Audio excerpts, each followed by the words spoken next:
Duncan McDougall of Boston weighed patients as they died. When one lost an ounce and a half, McDougall argued the weight loss was caused by the soul's departure. French psychical researcher Dr. Henri Baraduc found his guinea pigs closer to home. As his son André died of consumption, Baraduc tried to photograph his departing spirit. 6 months later, his wife sighed 3 times as she breathed her last. Baraduc claimed he'd captured his loved ones' souls on film.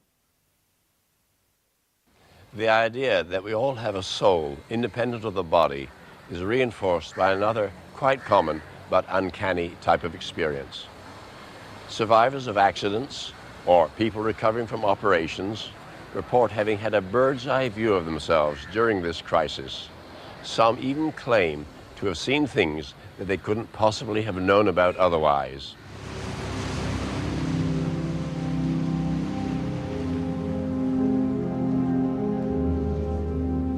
At Arnhem in the Netherlands, an emergency admission turned into a classic case of an out-of-body experience. Nurse Ton Goossens was called to the coronary care unit to resuscitate a heart attack victim. A short while later, just a week or so, the patient came back on our CCU unit, and he had recovered very well. And when he saw me for the first time entering his room, he was very astonished, and he said, "You got my teeth, you know where my false teeth are."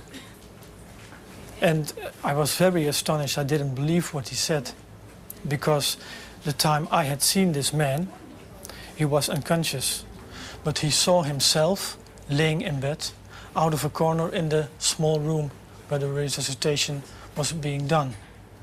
And he saw himself above in that room, in that small corner. He saw everything what happened. He saw us doing the heart massage. He saw us giving infusions. And he saw actually me removing his false teeth and put them on the shelf of just a crash car. And it was so remarkable because this man couldn't see at all. He was clinically dead at that moment. Such astonishing stories have persuaded mainstream doctors to take near-death experiences seriously. Dr. Van Lommel is one of Holland's top cardiologists. He interviewed heart attack survivors and found 1 in 10 had floated out of their body. Van Lommel has designed an experiment to verify stories of bird's-eye views from the ceiling. It's set in a resuscitation room. When the people get their cardiac arrest, then the heartbeat stops, the pulse stops, the blood pressure. There's no blood pressure anymore, there's no breathing, and we start our resuscitation. That means heart massage, that means electrical shocks, that means drugs. And when we look to the monitor, you see what happens to the heartbeat. It goes on, and here you get a flat line on the ECG, and this is the moment that people get unconscious. They are clinical dead, and that's the moment they can have their out-of-the-body experience, that they float around somewhere out of the body, above, near the ceiling, and they can see how people are doing the resuscitation on their own body, and they can recognize everything. And in our research, we put a sign somewhere up on a lamp that they can see a sign during the resuscitation, during the period of clinical death. The message was designed and hidden by an independent researcher.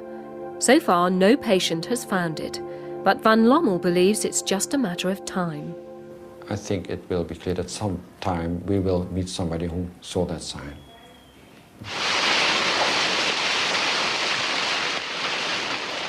In 1992, a firestorm devastated homes and businesses on the hills of Oakland, California. 25 people were killed, but psychiatrist Catherine Classen of Stanford University believes the disaster may have provided a clue to the root cause of out-of-body experiences. She met shocked survivors as they left federal relief centres and asked them to fill out questionnaires. An astonishing number had felt the sensation.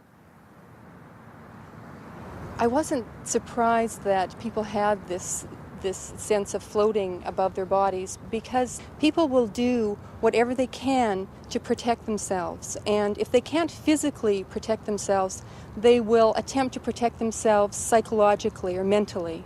And so floating above the body, if you can't run away, if you can float above your body, it's a way to remove yourself from the event.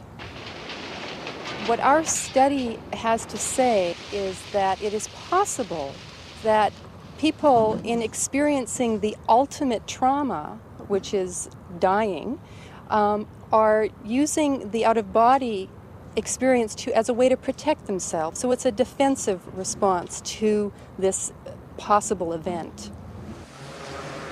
For the person concerned, out-of-body experiences seem real. But in one case, the idea that the soul soars free of the body hit the ground with a bump. Graham Tarr was racing a friend through the streets of Newcastle. I was about 17 at the time, and I was coming up Osborne Road here on my motorcycle, far too quickly.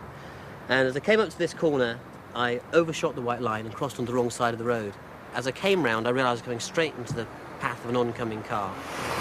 The next thing I knew really was that I was being thrown into the air over the car and was flying up above it. As I was flying above the car, after watching my helmet slowly fly away from me and land in the garden, I turned back round and realised that I was inevitably heading over the car and towards the ground, and decided that wasn't a good idea and that I'd much rather stay precisely where I was. So in effect that's what I did.